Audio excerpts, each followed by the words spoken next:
Welcome, everybody, to Wager Talk Today. I'm Lawrence Presman, that handsome cat in the purple shirt. Almost called it a dress. Andy freaking Lang. And you're watching the best daily all sports betting show on the planet. We're happy to have you. We're excited to do this show. We've got Ralph Michaels on the show today, and Ralph has got a chart. What else is new? Not only that, we're gonna be talking about starters, tougher schedules. It's all CFB, Andy, and we'll bring Ralph on to discuss that soon. Art DiCesare joining us after that. And we're going to take a deep dive into Andy's Road to Millions video a little later on in the show. Really appreciate all you guys joining us. Make sure to stay all the way through. Please hit that like button, subscribe to our channel, etc. Tell all your friends about it. Show your wife a picture of me. Whatever you want that will help us get more listeners and viewers, please do. Andy, before we bring Ralph Michaels in, I have a hard stop at 12:40, so we're going 5 minutes shorter today. How did you do last night? And then I will tell you my sad-ass story. It was a light night for us. We only had one play in baseball. We hit it. It was a 2% play. We'll talk about how important these 2% plays are when we get to Road to Millions. And Wimbledon still clunky with the weather delays. Things are getting sorted out today. But I got to tell you, we talked with Sharapan about tennis live betting. It's a real thing. It is a real thing how profitable live tennis betting is. I've made 3 bets this week. All 3 have cashed easily. Just by watching and seeing if a player is injured, you can bet against them. I wouldn't recommend it for everybody if you don't know the sport that well. It could be a little bit difficult, but if you follow the sport a little bit and you're not live betting tennis, you're really missing out on something. So far, so good. Off to a really good MLB run this week. Wimbledon is going good. Looking forward to a good weekend. Andy, the interesting thing about live betting tennis that most people don't know is, and maybe you don't know either, is it's the most bet sport in the world. In-game tennis betting is the number. There are more volume bets in-game wise than any other sport by far. Let's start there, dude. Do you have a secret recipe you can give us? Well, there were a lot of opportunities this week that presented themselves because we had weather delays. And so what you had players that were, unfortunately, they had to play like back to back, like one day in the afternoon and then the next morning. So we saw players getting tired, cramping up. There was one game in particular, Andreeva. She's a 16-year-old, tennis phenom. She was playing a veteran. The veteran should have beat her pretty easily. Veteran took a wrong step, hurt her foot. Trainer comes over. You could just tell she's not even close to 100%. Live bet on Andreeva, and sure enough, the woman goes out, plays a few games, and then ends up retiring. If you hadn't been watching it live, you wouldn't have known that situation presented itself. And it was minus 300. That sounds like a lot of juice. This was a steal. This was an ATM free money. Earlier this morning, Sabalenka, top 3 tennis player in the world, she got down, lost the first set. You could just tell in the second set. There was a really great moment when she went up 6-5 in the second set. And you just saw the opponent lose her confidence, and the momentum goes down. You get Sabalenka at like minus 170. She steamrolls her in the third set. So if you're watching and you kind of know what to look for, and all you need, Prez, is 1 or 2 opportunities. That's it. You don't have to fire off 10 live bets. Just get 1 or 2 really good opportunities. And I don't think you were on the show. I talked to somebody at FanDuel. They said their handle on live tennis betting just smokes everything that they do on the platform. Yeah. He's like, we don't basketball, NBA, college, whatever. He's like, no, we have to have our tennis live bets dialed in.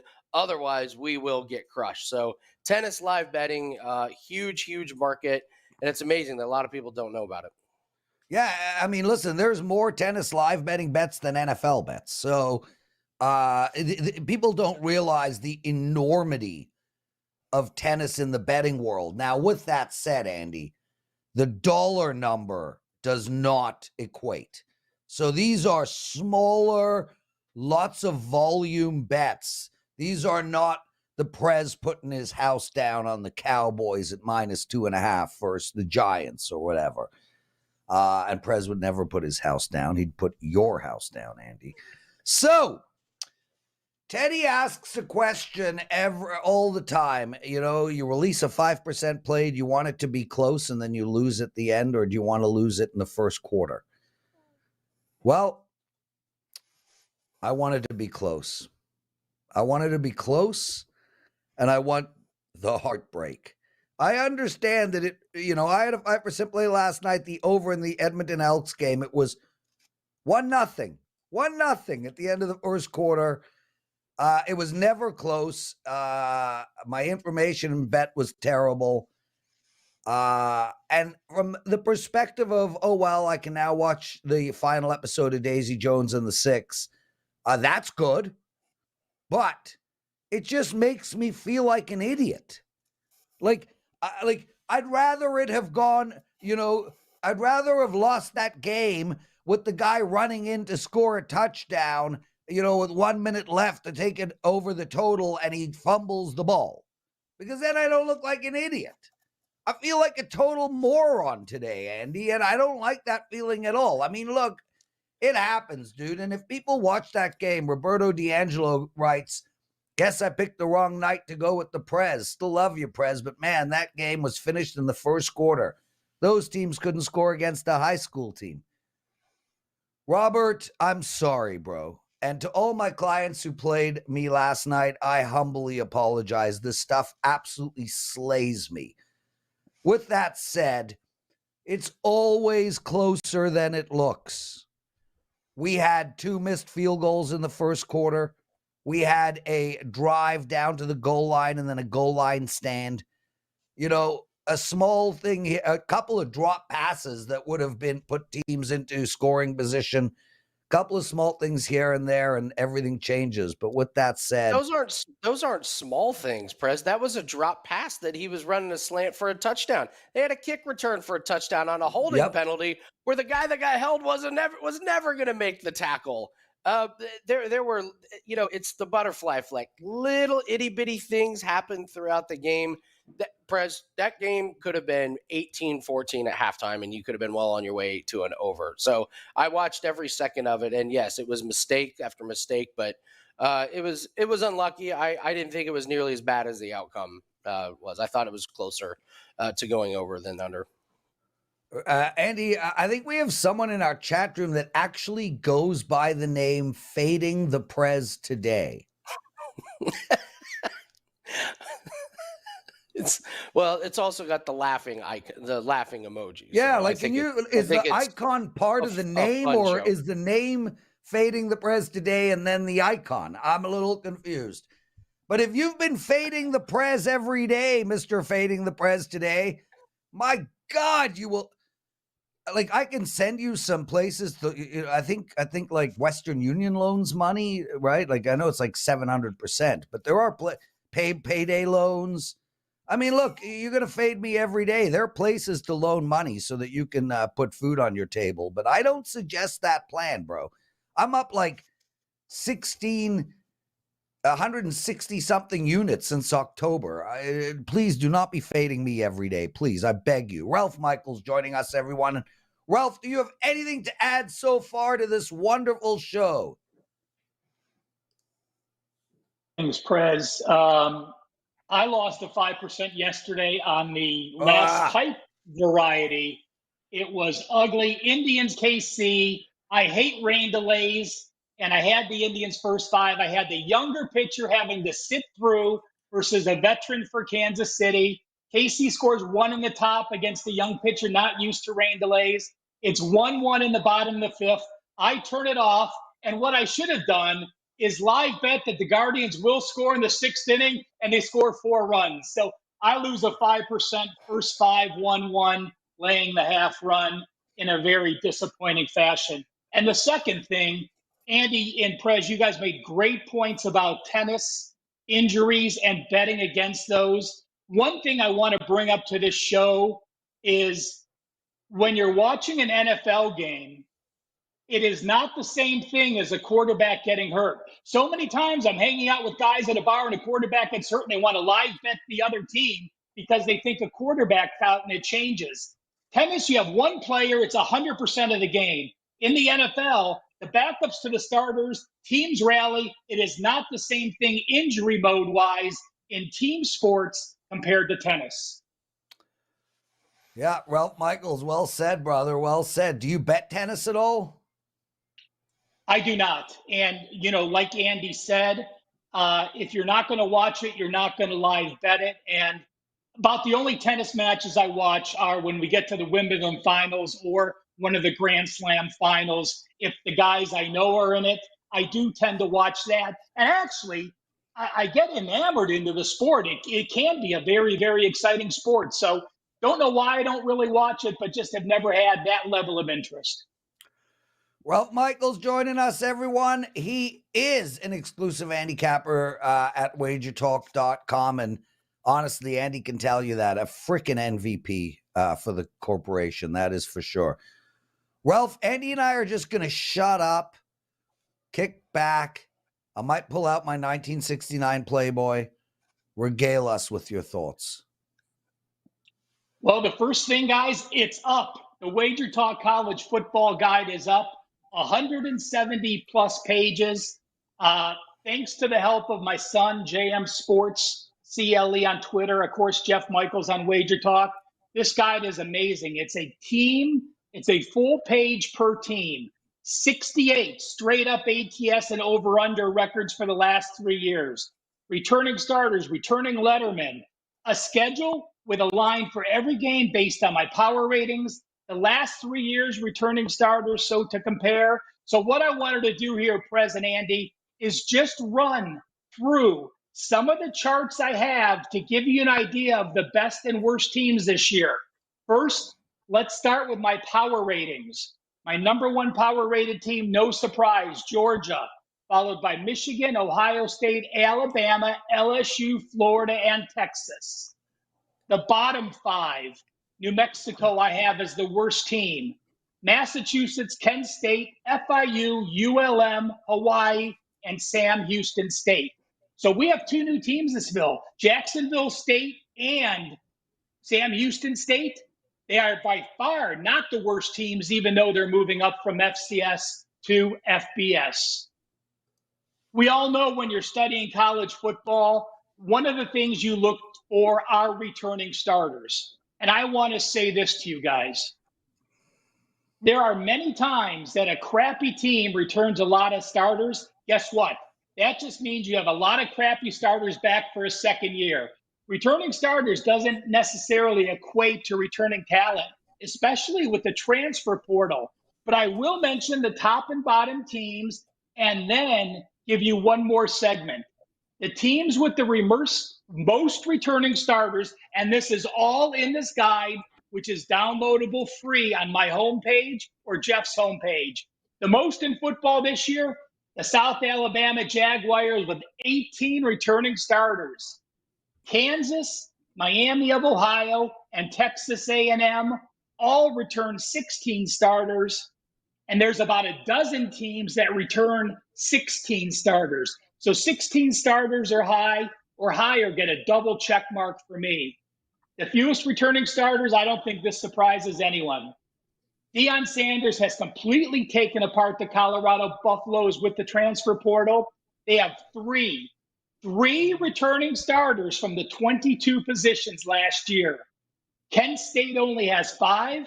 Cincinnati going to the Big 12. They're going to struggle. Only 6 returning starters.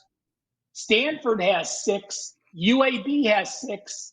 And East Carolina, Indiana, and Texas State have 7. 2 more things I want to mention coming from the guide. The 5 toughest schedules for this year: South Carolina, Florida, Alabama, that's a rarity, Michigan State, and Ole Miss. The easiest 5 schedules: Liberty, New Mexico State, Eastern Michigan, Miami of Ohio. And let me just give you some of the best ATS records last year. These teams usually regress back from the ATS. Vegas adjusts the numbers. Tulane was 12-2 ATS. Oregon State 11-2. Troy 11-3. Southern Miss and Tennessee 10-3.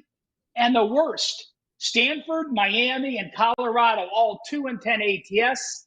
App State, Cincinnati 3-9. New Mexico and Tulsa 3-8. So check out the guide. Again, 68 straight up ATS and over-under categories for each of the 133 FBS teams. An incredible piece. I'm very proud to say, by far the best guide I've ever put up at WagerTalk. Andy Lang, anything? Yeah. So, Ralph, when you do these charts and everything, do you feel this helps you at the beginning of the season or just across the season? Like the Wimbledon tournament that's going on right now, we will have way more bets the first 3 rounds, and then we'll kind of tail off. So when you use these stats, is it, oh, we're coming out of the gate pretty hard here, guys, so get ready for the first part of the season, or do you let these numbers kind of marinate over the first couple weeks? Andy, for the most part, I will say I will use them for non-conference action, which for most teams are the first 3 or 4 games of the season. We do have like Clemson and Duke kicking off on Labor Day Monday, so there is a conference game there. But I look at them as the first 3 or 4 games, and then going into October, I do a complete reevaluation of where they are. I still look at the data, how many returning starters they had, but then I look at their current stats, their strength of schedule, their yards per game diff, their points per game diff, their yards per play diff, and then reevaluate at that time. So great question. I think this has valuable data all the way through October, but I will say this. The team pages that I made is data that I look to all the time. What have teams done the last 3 years after a win as an underdog? What do teams do the last 3 years off a loss as a favorite? What do teams do over under after scoring under 10 points? What do they do after scoring over 40 points? All those categories included on each team page. So team data, first 3 or 4 games, team pages with the 68 data points for all 3 years. I'll be using that throughout the year.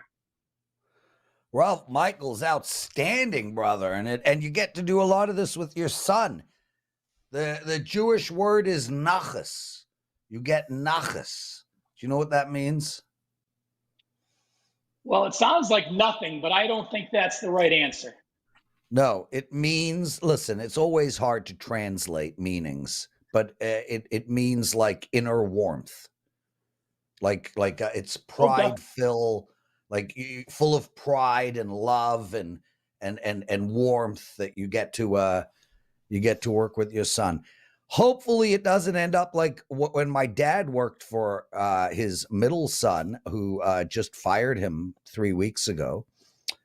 He was 79 though, and he refused to retire. For frickin' 5 years, they tried to get rid of my dad. And then eventually my brother was like, Dad, it's a public company. Nobody wants you around. You're 79. People think you're spying for me. Can you please leave? No, son. No. I feel irrelevant. Now you're going to make me spend more time with your mother. No, I refuse to leave. Okay, I don't know what just happened. Ralph, MLB chart. What do you got for us?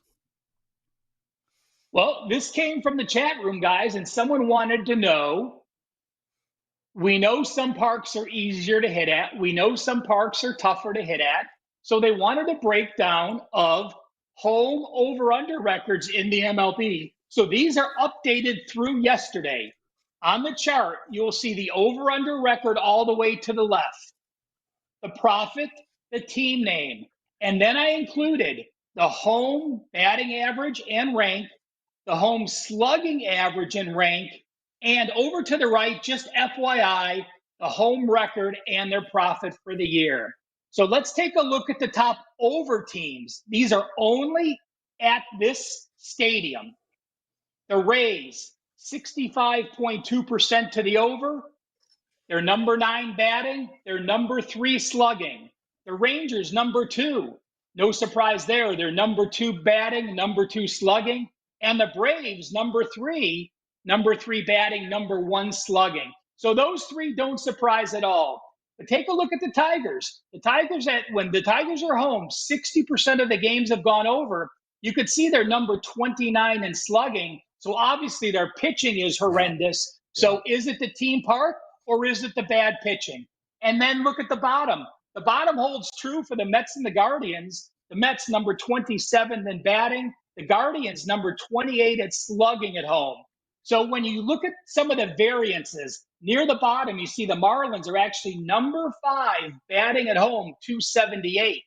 But they have a number 17 slugging percentage. So they are 44.2% to the over. Again, the Marlins with an excellent pitching staff and a very good bullpen. As always, I will post this on Twitter so you can do a deeper dive to see which stadiums you believe help a team go over, help a team go under, or is it more because of the team batting or the very good and or very bad pitching each team has? Ralph frickin' Michaels, let's keep moving. I got a golf game at 1:30 and I'm going to break 125 today. I got a good feeling, man. I got a really good feeling about that. Texas Rangers, they're playing today. You've got a bet for us on them. Fill us in. Well, the Rangers are minus about $1.65, and I'm going to split this. Half on the Rangers minus 165, and half on the Rangers minus 1.5 runs, minus 105. So we're basically doing a 50-50 split. This fits a very powerful system. The Washington Nationals played an extra inning game yesterday. When teams played an extra inning game, have no rest, are now in game 1 of a series, and use 3 or more pitchers, they have only cashed 31.6%. Now, this goes back the last 5 years and has over 500 games of sample size. The return on investment fade, minus 23.6%. You look at the Nationals yesterday. They used Gore, Thompson, Weems, Fair, Fingerling, Harvey, and Abbott. 7 pitchers they used. Now, yes, they are facing a Texas team that has struggled. Bradford is a lefty. Nationals, very poor against lefties this year. In fact, Washington against lefties, the Rangers against lefties, very good, going 10-4. The Nationals at home this year on a 1-14 run. Texas, off back-to-back losses, has cashed 76% of those games. And yes, Bradford is making a rare start, only his 5th start. He had a nice performance on Monday. I think he gets the job done. We're fading a Washington team, again, horrible at home, against a Rangers team that does talk about having a positive momentum going into the All-Star break after being just 4-6 their last 10 plays. So a split bet. Texas on the money line, Texas on the run line. Great stuff, Ralph. Love the charts. Love the information. Tell everyone what you have up and where we can find you at. Let's make it simple. Head to WagerTalk. Either my page, the shortcut is wt.buzz/RM, or go to my son's page, wt.buzz/JMS. Download that guy. Do it today. Absolutely free. I am so happy to be part of WagerTalk, where they always offer these guides, no cost to our viewers. You don't need to be a client. Download it now. You'll be glad you did. Yeah, Ralph Michaels, everyone. And guys, you have to, pretty much anything Ralph puts out, you have to get your hands on. It's unbelievable stuff. Andy, we're going to get into your road to millions. Before we do that, we also have Art DiCesare coming up. I just want to tell everybody, last night I finished the final episode of Daisy Jones and the Six. You know, I thought it was going to be like a kind of an estrogen show, if you will. It was a absolute masterpiece. One of the best shows I've seen in a long, long time. I know you guys a bunch of you ask about my Netflix recommendations, et cetera, et cetera. It's on Amazon Prime. It is spectacular. Riley Keough, Elvis's granddaughter, mwah. The women in the show smoking hot. I would have preferred an X-rated version, but I'm a perverted pig, and they didn't call and ask me. Andy, tell us all about this video because people are talking about it a lot. I want to give us a summary of what it is, and well, I'm just going to let you yap. Sure. Well, so the road to millions is something that I've been doing on my own, and I've been talking to, Johnny and Rick from WagerTalk, and we just decided to make it a series. So the original video was uploaded on Monday, June 26th, and this talks about, and Prez, you have talked about this. This is right up your alley. You do not need to make a whole lot of money to turn a small amount to a large amount. You're using the power of compound interest. So if you start with $1,000 and you make 3% each week, within 5 years, you will have over $1 million. That's the crux of the entire program. And that's what we're trying to do. We are taking $1,000. We're going to try and turn it into $1 million. And on that original video, I walk through everything. It's only about 20 minutes. But we also have created a custom spreadsheet for you. So you can just click on it, download, and you have your own spreadsheet that you can follow your own bankroll on. There are really just 4 really important things that we try and focus on in this. The number one thing is 3% a week. I hammer this home. All you have to do is make 3% a week. If you go to your financial advisor, you ask them what's a great return on your IRA, your 401k, your retirement, they'll say, well, if we can get 7 to 11% per year, we'd be real happy. And I say we can do way better than that. I'm aiming for 3% a week. We're already up 74% this year in 2023. This is not hard to follow. And one of the most asked questions that I get, and I'm sure you get it all the time and everyone at WagerTalk gets, do you guys actually bet your own plays? Yes. Every single play that I do at WagerTalk is a play that reflects the road to millions. So we focus on making 3% a week. We do not chase losses. We do not drunk bet, and we do not pull the money out of our bankroll. If we can concentrate on those 4 things, I promise you your bankroll is going to grow exponentially, but it's very important. We try to make 3% a week. We do not pull money out of the bankroll. If we have some losing days, which is inevitably going to happen, we pull back the percentages.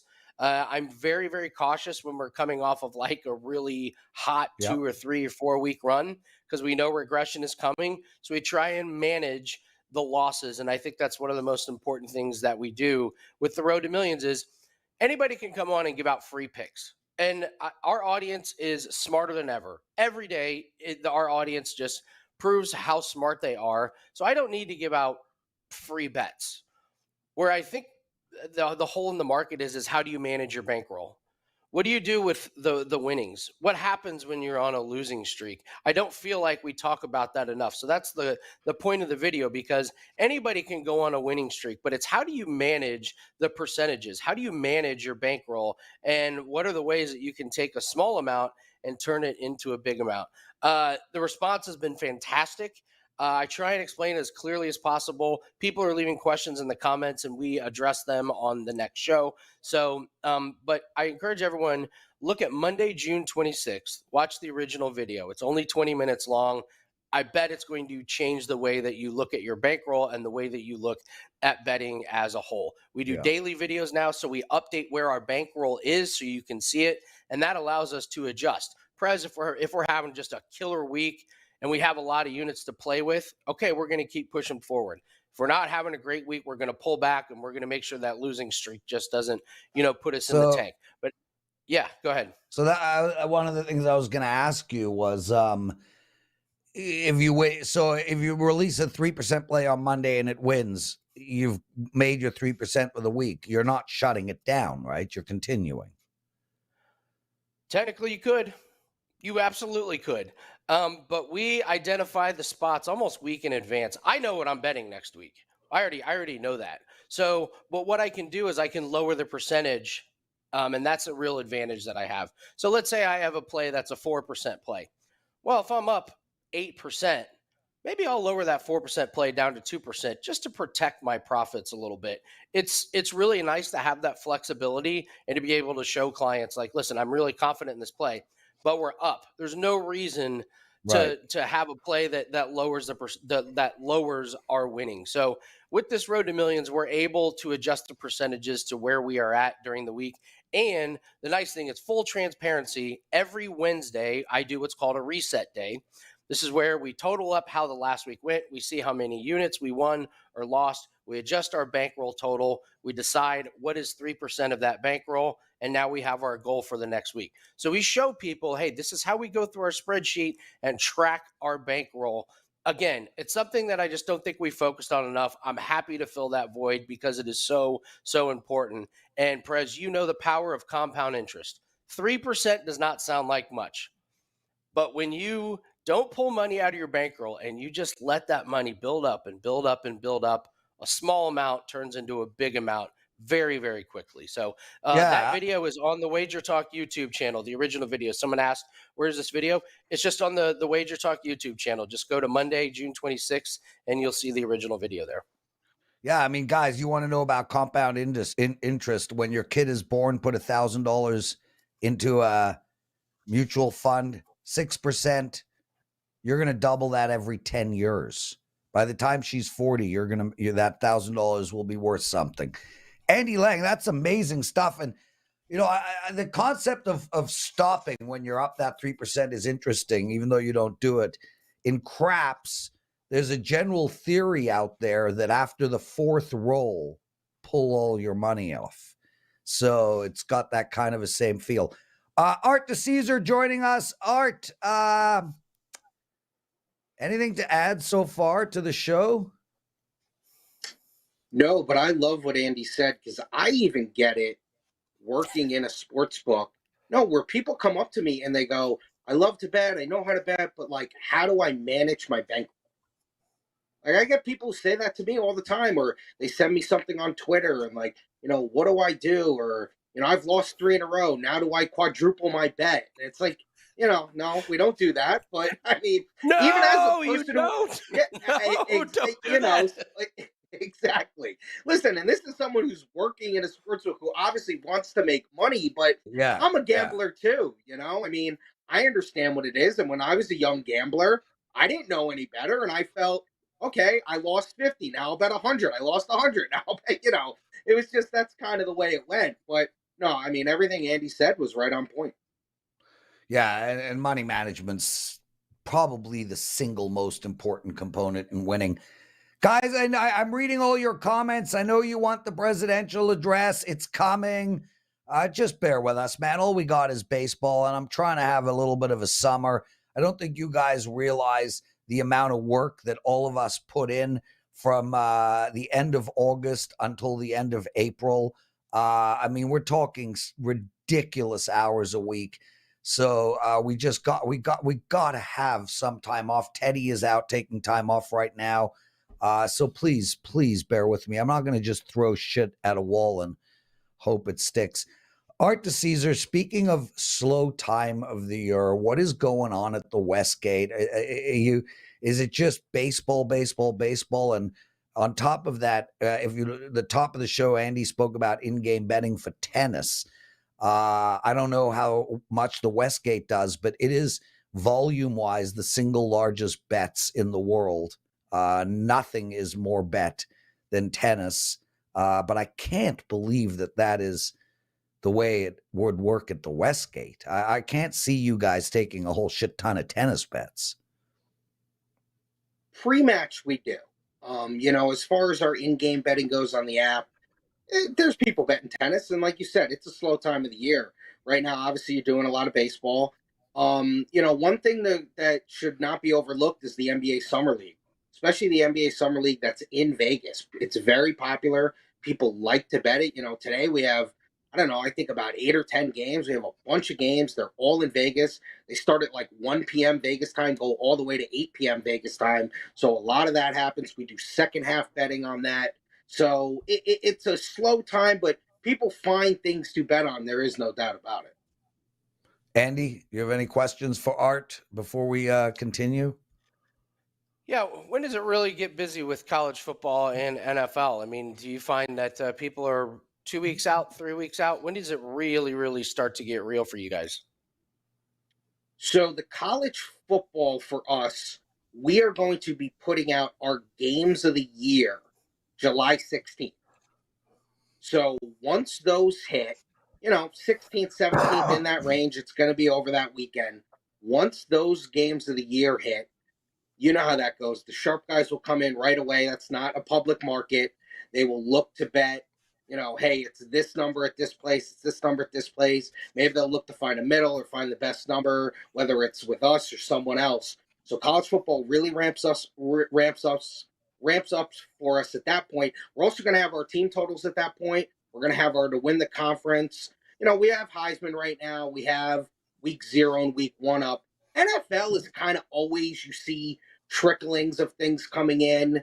The over-unders have been out for a while. Divisions have been out. Make the playoffs have been out for a while. So the NFL really always gets kind of a steady stream of bets. But the college football will really ramp up here in the next 2 weeks. Art DiCesare joining us. Art, the Women's World Cup starts next week, July 20th. I made a bet last night on that. It's going to sound homerish. Canada is plus 3,300 to win. They are the Olympic champs. This line is ridiculous to me. I mean, this team is loaded with freaking talent. You bet $150, you're going to make over $5,000. What type of action are you getting on this Women's World Cup? Is it a thing?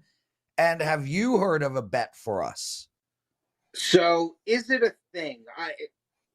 People want to bet on America, obviously. You know what I'm doing? I'm trying to scroll and see what we have Canada at for you because, I know Canada, from what I've heard, I don't follow the Women's World Cup, but from what I've heard, Canada, like you said, has a really good team. They're one of these teams that people feel can make a move. Let's see. We have Canada. Where are we at? Yeah, we're right in that range. We have Canada 30-1. So we're right in that range. You got 33 to run. That's the range we're going to be in. USA 2-1, England 4-1. Then you got Germany and Spain at 6-1, and then it kind of really drops off from there. But obviously the Americans women's team have dominated for a long time, but they don't win every time. So listen, if you can get a team who is a gold winner and you can get them at 30-1, why not? Yeah, guys, get up your ass. If you're in Vegas, drive down to the Westgate and place that bet. I got 33-1, but 30-1 is still delicious. I don't know how you can't. To me, Andy, believe it or not, I actually follow women's soccer. I just follow women. But that's a good bet, Andy. That is a good bet. Art, are you seeing anything on the UFC for this coming Saturday? We got 2 big matches and a nice fight card. Nothing really to speak of yet. Obviously that's another one that's in town. So it's going to be, we'll start to really see our public stuff come in today and tomorrow because obviously people will come into town for the fights. But we have seen a lot of action. Don't really have anything sharp to report on the UFC, but we have seen a nice steady stream of bets that have come in over the last couple of days because, like you said, slow time of the year and not much going on. Yeah, Art DiCesare joining us, everyone. And Art, I got a golf game at 1:30. I'm going to call this a show. What do you got to promote for our listeners? And really, Art, I cannot thank you enough. Every Friday, you take time out of your day to do this with us. Are you going to be doing this all throughout the football season on Fridays? Because that's a busy day for you. It is, but I will always make time for Wager Talk. And I think Friday is a great day to come on and really let you guys know what's been going on all week, right? Obviously we'll get our early sharp stuff, but then we'll kind of see where the public goes. The numbers will be pretty nice at that point. We'll obviously be able to talk about college, which is the next day, and Sunday, which is 2 days from now. So, yeah, obviously, I'm always here at your guys' disposal. And if you guys want me still on Fridays, I would love to be here with you guys. And, stuff to promote. We started our Super Contest signups July 1st. So a couple of days ago, we started, letting people come in and, sign up for the Super Contest, whether it's the regular one, the reboot, or the gold. So, if anyone ever needs information for that stuff, come down to the Westgate, ask for Arthur DiCesare, and I'm more than happy to kind of get you set up with whatever you need for it. Outstanding. Art DiCesare, everybody. Andy Lang, what a fun week, man. I got to thank you for sitting in Teddy's chair. Look, I really enjoy hosting these shows with you. I think we have some pretty good chemistry. I mean, I would consider spooning. Again, dude, come on. You look so damn cuddly, dude. Come on. So next week, I am off on Monday and Tuesday. I'm heading up to Muskoka. If anyone is in the Ballaport Carling area, hook me up. I'll be at the cottage. Steve Merrill and Brian Power will be doing Monday and Tuesday's show. I'm back on Wednesday. I'll be doing that with Brian Power. And then Andy and I are together again next Thursday and Friday. I wish everybody a wonderful weekend. Lots of love and happiness. Andy, I can't thank you enough for doing this. Why don't you take us home? All plays can be found at WagerTalk.com. Let's have a safe and profitable weekend. We will see everybody on Monday. Good luck on all your bets.